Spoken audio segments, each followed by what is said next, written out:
This is Pat's Probe on the Ourlads Football Network as the Patriots lose to Houston and potentially lose their chance for a playoff spot in 2020. And the big question then, Evan, really what I want to lead off with is how does the 32nd ranked rush defense pretty much shut down one of the better rush offenses in the NFL? This is a conversation I've been having, Greg, over the last couple of days with pretty much everybody. Where did Damian Harris go? Why didn't the Patriots run the football more? I think there's sort of two things at play here. The first thing is that the Texans certainly deterred the Patriots from running the football the way they stacked the box in the line of scrimmage. So they were putting, at times, four down defensive linemen with four guys behind them, sort of a 4-4 stack with eight defenders in the box, or they were playing their 3-4 with six guys across the line of scrimmage. So basically they were putting a defender in every single gap in the interior. Both A's and B gaps were covered for the entire game. So if you're the Patriots and you're a team that wants to be a power running team, that wants to pull guards and, run trap schemes or run power or whatever the case may be, it's really difficult to do those types of things when the defense is just shooting the A and B gap all day long. So that was sort of what was happening. Their answer early on was to toss the ball out to Harris on the outside. That worked a couple of times. He walked in for a touchdown on one of those toss plays, but then the Texans sort of got it, figured out how to just stop those as well. So basically what ended up happening was Houston basically said to Josh McDaniels, you're not going to run the football on us the way that we're going to align against you defensively. We're going to make sure you don't run the football. You're going to have to throw it. So McDaniels abided and he went to the air and he allowed Cam to open it up, and they were successful passing the ball down the field, just didn't get into the end zone often enough. Okay, so why didn't Baltimore do that? It's a good question, and I think the answer to it is a couple of different things. For starters, Baltimore, it seemed to me like they were a little bit more worried about sort of the cam runs and things like that, and weren't focused enough on the under center type of stuff that the Patriots were doing coming into the game. Maybe it was personnel wise. I know they were really banged up on their defensive line. Yeah, so we talked about that. Yep.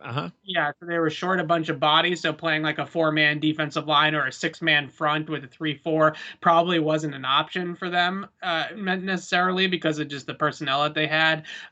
But yeah, it's really interesting to watch. The Patriots pull guards more than any other team in the league. That's what they do as a running team. They want to pull Shaq Mason, they want to pull Joe Thuney, get those guys out in front of their running backs as lead blockers and kick out edge defenders or lead up to the linebacker level and do all that kind of stuff. It's really difficult to pull guards when there's a defensive lineman with his hand in the dirt right over the guard that's about to pull. If you pull and you have that defensive lineman shoot that gap, then he's going to get into the backfield immediately and blow up the entire play. So that's what Houston was doing. It was a smart game plan. They forced the Patriots to play left-handed, and the Patriots couldn't consistently string together passing plays to get in the end zone. Look, this is something that you would believe moving forward most defenses will try to employ against the Patriots because that's how the Patriots have to win is with the running game. Yes, Cam proved that he could move the ball through the air now, and he has been a lot more effective over the last few weeks. We've talked about that. What do you have? 365. Okay, so that's great, including the big bombed Bird who had this career game. But and I will say this though, that I think what was the real culprit though, because the Patriots put up, I think they put up enough points considering what Houston had looked like coming into the game. That defense shouldn't. I don't think the defense should have allowed Deshaun to kind of look like, Deshaun from last year or Deshaun from any other year except this year when hasn't had, a great year. He doesn't have Hopkins. He doesn't do this. I mean, we talked about it last week. The first time as a dog, Houston won all year. I think part of it all to me too, and you might know this better, or you probably do since you this is your team. You follow them. You know the heart and soul of the team and every player. I got the feeling watching this team at certain times that they were off, that there was something just a little bit off. I couldn't figure it out. I don't know if it was a letdown or what, but they just seemed like they were just off. And I know the COVID thing doesn't help when nobody's in the stands. You have to try to get up for these games yourself. They're a younger team than previous veteran teams. Maybe that had something to do with it, but I just think they were off. Like, and I was kind of surprised about that because we talked about how important this game was. Yeah, I think defensively, a lot of conversation about Cam Newton and the Patriots offense all year long, really. But quietly, the defense has stuck up the joint even more than the Patriots offense has. They are right now 32nd dead last in DVOA. They are the worst defense, according to Football Outsiders, in the entire NFL, which is just like incredible to think about. They've had some bad defenses in the past. 2011 was a bad defense. They had some issues in the sort of that second part of the Brady era, the 2010s, early on in the 2010s, 09, 11, that those were bad defenses. But this defense, I think, is even more frustrating to me is because they had a game plan against Deshaun Watson to close the middle of the field, to play 7 or 8 guys in coverage, leverage all those routes in the middle of the field, and force Deshaun to throw it outside the numbers. And they didn't close down the middle of the field. It's just an execution thing. It's a game. The game plan was fine. The game plan was not to pressure Deshaun Watson. That's one of the biggest sort of criticisms that I've heard locally out of this game was why didn't the Patriots get more heat on Deshaun Watson? They only rushed 3 or 4 guys. They rushed 3 or 4 guys 97% of the time, 44 out of 47 plays if you include the penalties. So there was no blitzing. There was no exotic pressure looks for the most part. There was some, we're going to drop guys off the line and blitz a guy from off the ball. That sort of type of stuff we call simulated pressures. But this was not a game where they were pinning their ears back and trying to get to Deshaun Watson. That was not the plan. The plan was to cover. And when you don't cover well, then you kind of look at Deshaun's just sitting there in the pocket. Yeah. There's no pressure. Yeah. Everybody's wide open. It just doesn't look good, right? So if you're going to drop 7 or 8 guys in the coverage consistently, then you better be able to cover because that pass rush is not going to get there quickly. Absolutely. You know that you're not going to have opportunities to pressure the quarterback out of those types of looks. So that was the biggest kind of frustrating thing for me was that the Patriots, they were dropping robbers off the line of scrimmage or at the second level of the defense, right at the sticks, trying to cut off and close the middle of the field. And time again, you saw outside leveraged corners chasing guys across the field, and that inside help just never came. It just never came all game long, especially on the Texans tight end. So that was murder. Yeah. That to me was probably the most frustrating part for Bill Belichick. Watching this coach's tape, watching the defensive tape was, okay, you have Devin McCourty in the crosser window whose job it is to cut off the crossing route by the tight end so that Kyle Duggar, who has outside leverage, isn't out-leveraged by the tight end because he has that help kind of closing it down in the middle of the field, and it just never came. And when that happens, that's when you're going to give up those plays. So everything about New England's coverage system, they're a very heavy cover one post-safety team, and everything about their coverage system is predicated on playing to your help, playing to your leverage, and having that inside help be there when you expect it to be there, and it was not there at all on Sunday. How surprising was it then? They gave up 274 yards in the first half, and they didn't change. Yeah, it was surprising. I mean, they only gave up 6 points in the second half. They kind of locked down in the score. They did. So they were able to sort of keep them out of the end zone in the second half, at least. They did move the ball still, Houston. And there was that one drive before the Patriots game-tying drive attempt where Deshaun Watson, they got him into third down a couple of times, and they weren't able to get Houston off the field. And so they kicked that field goal to make it 27-20 and took a couple more minutes off the clock as well. So that was just a huge drive for the Texans in general in the second half. But it was really Watson in the first half, and you got to give him credit because he made some incredible down-the-field throws in the first half. One of the better halves of football, if you just want to go watch a great quarterback at the peak of his powers. Deshaun Watson in that first half was as good of any quarterback game as I've seen all year, including Russell Wilson in week 2, who destroyed the Patriots. So that was a big thing that I think from this game was that, again, the middle of the field help is how the Patriots run their defense. If you're not getting that from the safeties, then it makes it really difficult on those man coverage corners who are on the outside hip of the receiver to run with that receiver across the field and get into the catch point and disrupt the catch. it's a tough ask for a lot of those guys, especially against bigger and faster tight ends like the Texans have, or a Will Fuller or a Brandon Cooks. Those guys can play. So it's a tough ask, and they just didn't have the help defense that they normally have in the middle of the field, and it was a disaster. And I am interested in kind of thinking about this some more about maybe this team, because of the inexperience that they have Yep. in the defensive side of the ball, is not your typical Belichick team where they can go to halftime and they can throw out the game plan and say that didn't work at all. So in the second half, we're going to do something totally different and throw something completely different at Deshaun Watson and see if that works instead. Instead, it's a lot this year has just been on like, let's just fine tune what's going wrong, right? Let's just make sure what's going wrong in the first half doesn't go wrong the same way in the second half, but we're going to stick to the same plan. Whereas Patriots teams of the past, they go into halftime and sometimes they rewrite the entire game plan, right? They throw it out, they That's a put it good in the point. trash.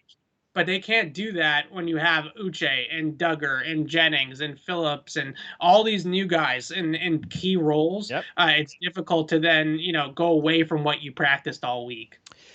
And even though Cam had a big game, this offense is not designed to come from behind. It just isn't. They don't have the playmakers. We've beat that horse to death during the show this season. With Cam, though, what was going on there late in the game with some of those awful short throws? I mean, it was like he was getting the yips all of a sudden.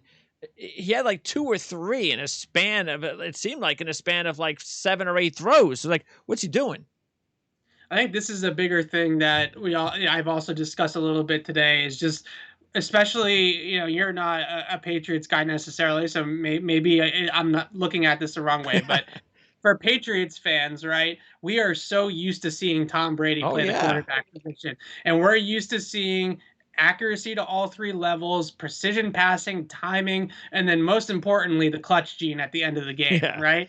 So when you see all those things for 20 years and you eyes get trained to see those things, a quick release and accuracy to the short and intermediate levels, and running players into yak by, kind of putting the ball in the right spot so that they can then run up the field. And then you watch Cam Newton throw to the short part of the field and the ball's all over the place. You say, why can't he hit that? It's a 5-yard pass. What's so difficult about that? Right? And it gets very frustrating. I think what you're seeing more so than anything is that Cam Newton is a different quarterback than Tom Brady. He wins in a different way. He wins down the field on vertical passing concepts by pushing the ball down the field. The problem with that for Patriots fans, or for this Patriots offense at times, is that that's an inconsistent way to move the football at times, especially when you don't have great playmakers around him. So, and when you want to be a running football team. Yeah, so unfortunately what's happening is that Cam, he wants to be a downfield thrower. And I did highlight a bunch of plays over the last couple of days where Cam makes great downfield throws and great downfield reads off of those throws.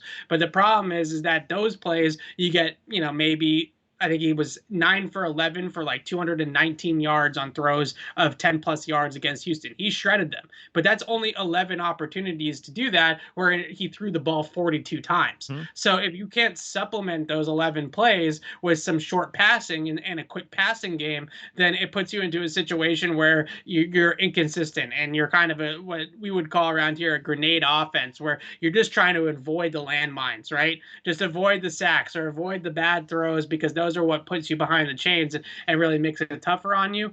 So I think that the short throws are what we're so used to seeing out of New England, what we're so used to seeing out of the Patriots offense, and that's just not Cam Newton's strength. So I almost don't knock him for it, because you're asking him to kind of be perfect in an area of the game where he is imperfect. And that's true. That going in. No, and we were talking about receivers about a month ago, and we actually talked about it was probably the week that the Patriots are playing the Jets with Perryman. You talked about how you wish the Patriots would have signed him. And it's interesting that the last 2 weeks with Joe Flacco, who's the one thing he still has left in his game, is the deep pass, something that Sam Darnold is really bad at. That's the one thing about Sam Darnold's game he's just not good at, is the deep pass. And he's definitely learning what you got to do with Flacco, because that's the thing too that Cam, as you mentioned, can do, but the Patriots don't have that. Bird is a nice guy to have, but it's that's just not going to happen for you every more than once or twice a season that you're going to get that from a Damiere Byrd. But a Perryman proved over the last couple of years and over the last couple of weeks he can do that. And if Cam's the quarterback next season, they must get a guy like that on this team. Yeah, well, the guy that's supposed to be that guy in New England is N'Keal Harry. Yeah. And they scouted N'Keal Harry, and I guarantee you they saw a little bit of a guy like Perryman in him, right? A big physical receiver that should be able to create with the ball in his hands and should be able to use his size down the field. Now, Perryman's a more explosive player, even dating back to the draft, certainly than N'Keal Harry. I think Perryman's like a 4-3 type of guy. So he was always faster down the field than N'Keal Harry. But at the end of the day, I think what you're seeing is that Jakobi Meyers and Damiere Byrd, when they work it off their running game, because, we mentioned at the beginning of the show, Houston loaded the box. They put 7 or 8 guys in the box. They put a bunch of guys on the line of scrimmage almost every single play. So there isn't a ton of players in coverage. And then you can obviously use the play action passing game to suck up more defenders towards the line of scrimmage and get a lot of space to run. And so far over the last month or so, Cam Newton right now is 11th in the league in EPA per dropback since week 8, since that Buffalo game. And Jakobi Meyers and Damiere Byrd are actually getting open and giving him enough of receiving options to be able to throw for over 300 yards in a football game. So it is working for their receivers. The issue is more so the fact that they can't get out of their own way sometimes.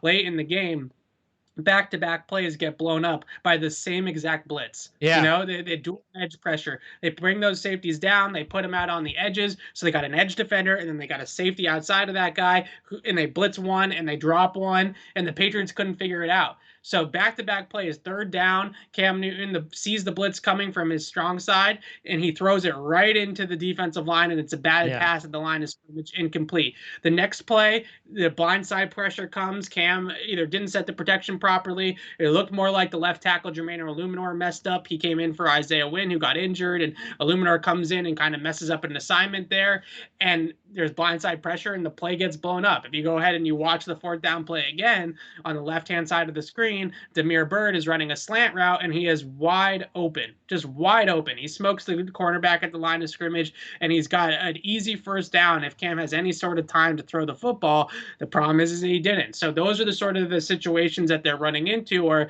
is a penalty here, a pressure there, third down, they can't block up a blitz. Those are the types of things that this offense hurt them mightily on Sunday against Houston that cost them the game, was those situations and those kind of gotta have it moments. This team is just not rising to the occasion right now, which is another thing that we're so used to seeing with Tom Brady. So when they kind of fail here at the end of the games, 4 out of 5 times the Patriots have had the ball to tie or win the game late in the fourth quarter. They've only won one of those games. They're 1-5. Right. And that is what we're used to seeing, the total opposite of that with Tom Brady.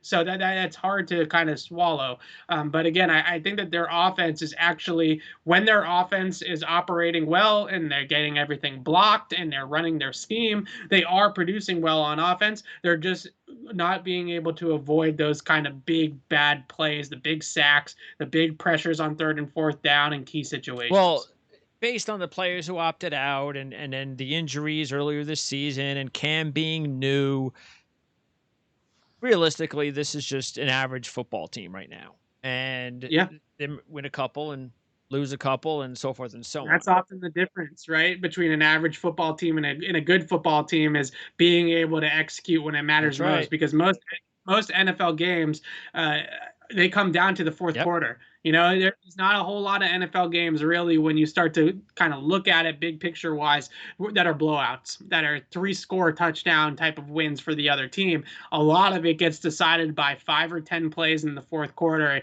and too many times this year the Patriots have been on the wrong end of those types of sequences. Yep. So what do you, is this still, at this point of this season, do you think this is still we're not sure if Cam's our guy next year? I don't think so, because the way that I watched him play against Houston or Baltimore, really the last 4 weeks, he has played really good football. I think the problem that they're going to have moving forward is actually more the Jarrett Stidham sort of conversation. And what do they do behind Cam Newton? I think the best course of action for this team moving forward at quarterback is to sign Cam for one more year, have him be the guy in 2021, and draft somebody high in the draft in 2021 that can be a better long-term option than Jared Stidham. So to me, it's more about upgrading Stidham than it is about upgrading Do you Cam. draft that quarterback in the first round knowing that That's the question. What's that? That's the question. Knowing that you're almost doing a little bit of like the Packers did. You're mortgaging the now for the future. And that's the tricky thing for Patriot fans. What are you doing with Cam Newton then? I mean, you got to give him more weapons. You got to give the team a chance to win. Quarterback's not going to help this year or next year. Right. That's the question. And that, I think, is the biggest one that Bill Belichick will have to answer to himself. I'm sure he probably doesn't even know the answer to that question yet. Of what are you going to do in that situation? Because if you go and you watch Cam's tape and you actually go watch the coach's tape for the All-22, he is making great downfield reads. He's reading coverage rotations. He's understanding, where he needs to go with the football and how he needs to kind of manipulate coverage and do all that kind of stuff. A young rookie quarterback is not going to be able to do that in this Patriots. I think the Patriots, if they have a good offseason and Cam comes back and he shows in these last several games that he's the guy we've seen over the last few games, I don't think there's any question that this team can win and be a playoff team next year if they have a really good offseason and surround Cam with better talent. I don't think there's any question about that. But that's the trick is you have to look at the future and you have to do it soon. And where they're going to draft, more than likely, you're probably going to have a chance at one of those first round quarterbacks because there's about 4 of them maybe that could be available within the top 15. And that's where the Patriots might end up picking. Yeah, that's going to be the tricky thing is, do you, like you said, kind of do it like what the Packers did with Jordan Love, where you just know that this quarterback's not going to play maybe for a year or two, but the talent grab is so much worth it. To me, the way I know Bill Belichick and the way that I know this team, it definitely feels like Bill would probably lean towards let's surround whoever it is, whether it's Cam or rookie or whatever. Let's get this roster back into a serviceable sort of way so that we can do that. Now, I don't think that adding skill players with a top 15 pick is the way to go, especially with their luck at wide receiver. They need a free agent receiver. Yeah. Right. So they should probably look to pro personnel, free agency, trades, that kind of stuff to get a tight end or get a wide receiver that can be that kind of number one guy. Because truly, they've found with Jacoby Myers and Damiere Byrd a nice 2 and a nice number 3. You got the field stretcher in Byrd. You got the possession receiver in Myers. What they're missing is that top dog, right? Is that stud at the top of the depth chart that sort of takes all the attention and is the sort of straw that stirs the drink. If they can find that type of guy in veteran free agency, maybe it's an Allen Robinson, maybe it's a trade. They go out and trade for somebody. That can be a big help to this offense. Then maybe you look in the draft, you're picking in the top 15. For the most part, he's had some bad luck in the second round, but for the most part, Bill is really good at drafting the defensive side of the ball, especially in the front 7. You start drafting defensive linemen, you start drafting linebackers. That's where Bill has done his best. Dante Hightower, Chandler Jones, Richard Seymour back in the day, Gerard Mayo. Those are the picks that he's really cashed in on. Vince Wilfork. So I wouldn't be surprised if the Patriots in the first round go defense to try to shore up that middle of the defense. Maybe Parsons from Penn State is a guy that I would love to see on this team to play that Mike linebacker role and add some versatility, some athleticism, some speed to the second level of the defense. That would be something that they could really, really use. So let Bill do his thing in the first round, draft his defensive stud for the middle of his defense to make that middle of the field coverage better, to play the run, go next to Kyle Duggar and be able to play the run effectively. And then let's worry about the offense in sort of the future, in the offense in terms of the playmakers and free agency. Yeah, because we haven't seen Bill, because he was able to get Brady late in the draft. Bill has never drafted a quarterback high. And Garoppolo's the highest he's ever done is at end of the second round. So he has no prior success, and I don't think that that's going to change. I could definitely see him going, if I'm going to take a quarterback next year, maybe I'll take a guy that happens to slip into the second round again. And that would make a lot more sense because, especially at his age, And look, that's why you would bring back Newton anyway. You're bringing it back, but not because it's all right. We're going to try to win next year. We're all in on Cam Newton for 2021, and that's it. No, I would think it would be, look, maybe Cam's got another 2 or 3 years, at the top of his game. That's our window. That will give Bill 2 or 3 more years, hopefully, to find another quarterback.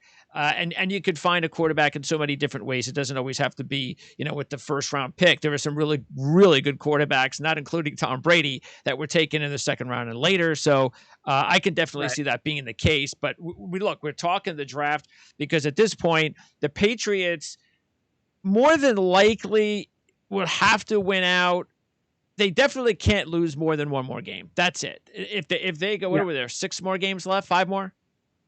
They're 6 more. They're 4 and 6 with 6 so more. So they got to go 5 and 1 at the least, and hope that the tiebreakers work, because still so far they're 3-0 versus some of those teams that they're trying to chase. So that's or they're battling against. But they may have to go 6-0. That may be the case too. But 5 and 1, and I just don't know. You take a look at their schedule. Their next 3 are on the road after this week. You got the 2 LA games. Do you think are they staying out west? That usually is the plan. I don't know if COVID's going to throw a wrench in that, but that would certainly be the plan in a normal year. Okay, and then they got Miami is in the third of the 3. So the Chargers, the Rams, the Dolphins, none of those games are going to be easy. They're all going to be tough. I just think it's asking for an awful lot for the Patriots to go 5 and 1.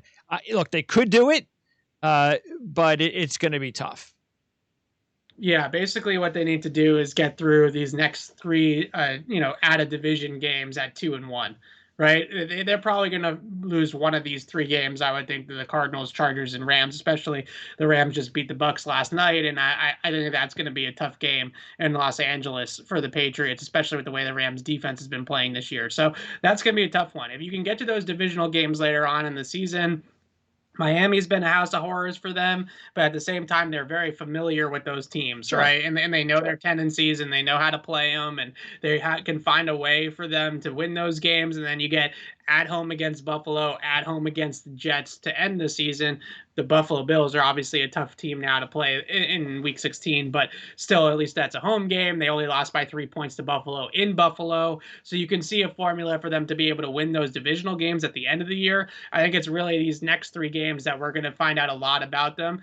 The way I look at it is, coming into this sort of back half of the schedule stretch, I never thought they were going to beat Baltimore, right? So I kind of thought Baltimore they were going to lose, and Houston they were going to win. So those games kind of just flip-flopped, right? So there's a path. It's not a high percentage path, and there's certainly a lot of Patriots fans locally that are clamoring for the Patriots to tank or to just kind of put Stidham out there and kind of look with an eye towards the future and not worry about 2020 anymore. But it's probably too early for that, and Bill Belichick's never going to do it anyways, especially when number 12 is still playing down there in Tampa. Right. It's way too competitive to just give up on the season. So they're going to try. By the way, does the AFC East, do they get the NFC South next year? They do. Oh, they do. Yeah. Really? It's Patriots Bucs in Foxborough next year. Wow, we already know it. Okay, that's pretty awesome. Yeah. Okay. That's going to be one hell of a week. All right. Well, that's awesome to think about. But yeah, and look, the other thing too is beating Baltimore and losing to Houston's better because, again, Baltimore is one of the teams you're chasing via the tiebreaker. We talked last week. If you're going to lose, make sure in one game you're going to lose. You're not getting in with 2 losses. So if you have 1 loss, make sure it's in the next 2 weeks against one of the NFC teams. I think it's probably, if you're looking at a formula, it's probably beat Arizona, lose to the Rams, and then run the table. It's going to be really hard to win 5 straight games to end the season, which means this week, this is pretty much the story. You have to win this week. If they don't win this week, then we can fully put a nail in the coffin, right? If you don't win this week, then it's over. The path is there. It's not a high percentage path. It's certainly not likely that the Patriots are going to pull their way out of this. But ultimately, I'm not too worried about the offense. I think the offense can compete down the stretch here against these teams. It's that defense and the Patriots figuring out how to just do anything at a high level defensively. Their run defense has sort of come around, but now their pass defense is leaky. So if they can figure out how to shore up their pass defense, and they do have the players to do it. They still have Stephon Gilmore, J.C. Jackson, Devin McCourty. They still have talent in that back end. And for some reason, they're just not on the same string right now. If they can figure out a way to get there, then maybe, but that defense needs to improve. I think it's the way bigger conversation right now, or the way more important topic is about the defense, not the offense. The offense is what it is and is probably actually playing better than people expected, I would say, this season. They're going to end up finishing the year in a lot of the metrics, a lot of the advanced metrics, right around where they were with Brady in 2019 on offense. This offense has not shown serious regression as of yet. The defense has gone from first to worst. That's been significant regression. So that's where they need to turn to. As if Bill Belichick and Steve Belichick can figure out this defense, then maybe they have a run in them. But if they can't figure out that side of the ball, then it's going to be tough this week because Kyler Murray, who is, it's interesting that people are now bringing up the question, well, who would you rather have, Kyler Murray or Lamar Jackson? And to me, it's easy. Of course, I'd rather have Kyler Murray because Kyler Murray can pass the ball. Lamar Jackson can't. Yeah. I mean, Lamar Jackson's a one-trick pony. That's exactly why the league is catching up to him and Baltimore as far as their offense is concerned. I don't think that's changing unless they bring in a new creative coordinator that does something really interesting.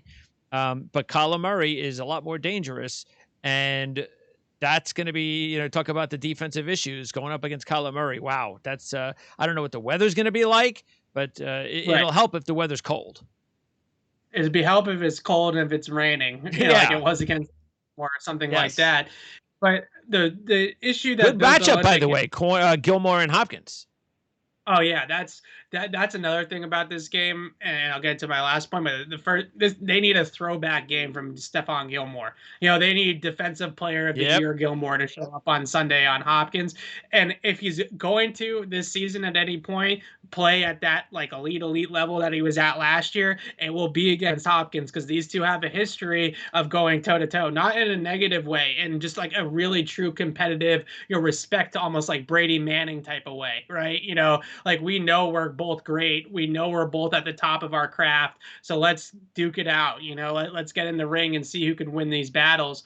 But back to my first point, the Belichick in the past has really had the most trouble with quarterbacks that can throw and run. Now, that's easy for everybody to hear, everyone's saying, well, duh, right? But a quarterback like Lamar Jackson, who's a limited passer, Bill can stop, right? He can scheme up ways to make sure that Lamar Jackson's legs don't kill them and force him to read defense and be able to get the ball out on time and hit tight windows and do all that kind of stuff. But when he goes up against, let's say, a Deshaun Watson, now he says, okay, we have to contain Watson in the pocket. Then Watson's really good at throwing to the middle of the field, so we have to shut down the middle of the field. There's a lot more to worry about, and Bill doesn't always know which way to go and sort of which hand to take away, right? Do you take away the legs or do you take away the arm? And usually he likes to take away the legs so that they don't extend plays and create big plays down the field outside the pocket or on the move.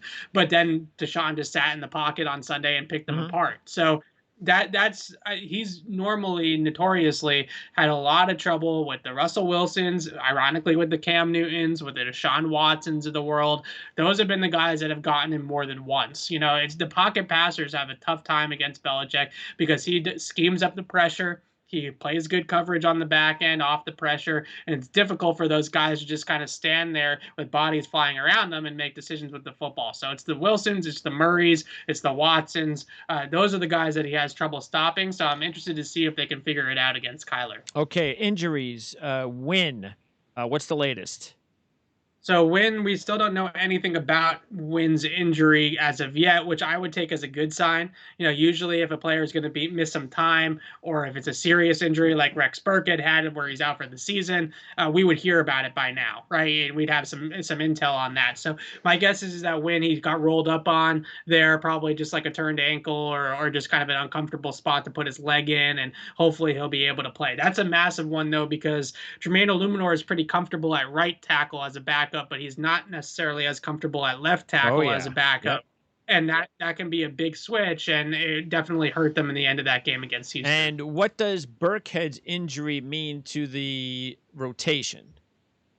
This is a really one that I think it flew under the radar a little bit. Rex Burkhead's having a career year. He's had a career high in rush attempts, receptions, yards, touchdowns, right on down the line. He's their most versatile running back still. He's the guy that you can put on the field in all situations and get production out of him. You can put him on the field in heavy personnel groupings. You can put him on the field in 11 or spread the field with him and go that way with him and have him run routes as a receiver. He was their kind of answer to being able to do whatever they wanted when he was out on the field, whereas a guy like Damien Harris or James White are more pigeonholed to specific roles as either a runner in Harris's case or a receiver in White's case. So they become very predictable with those guys on the field, and Burkhead was sort of the only unpredictable one.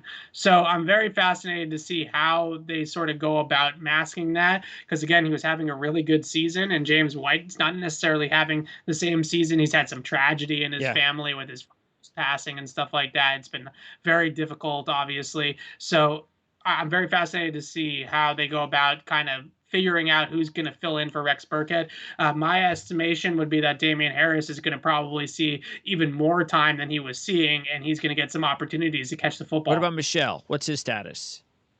So Michel's off injured reserve. They kind of bundled this whole situation. They waived Yelda Froholt and Derek Rivers, two recent draft picks, mid-round guys, third and fourth round picks, to make room for Sony Michel on the roster on Saturday, and then didn't dress Michel in the game on Sunday, and then lost Froholt and Rivers to waivers on Monday. So not one of Bill Belichick's best moves.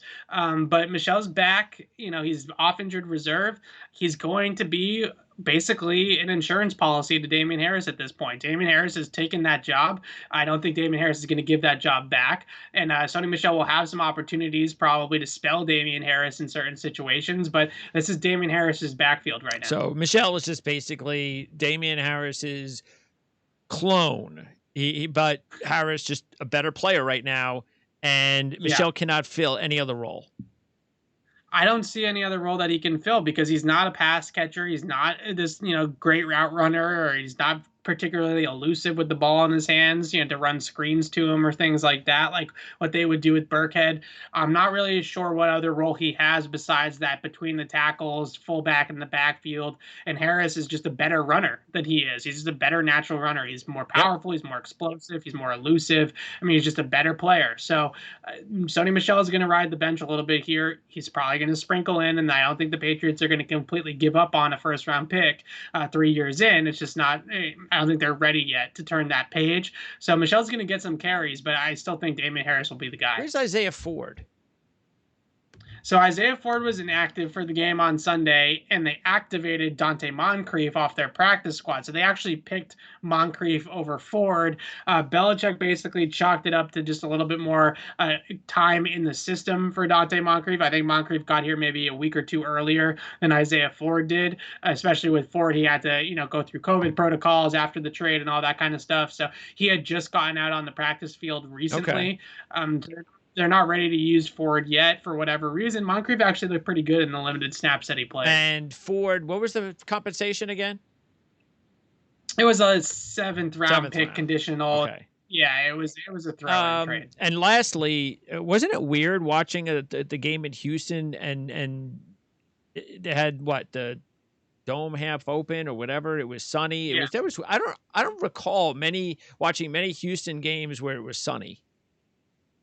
Yeah, so that was the first time maybe in like 10 years or something like that they had the roof open. So it has been that long. Yeah. Okay. Yeah, it's been John McClain, the great Houston Texans beat writer. He had the stat. It's been like 10 years since they opened the roof for a game there in Houston, and it actually cost the Patriots a touchdown probably.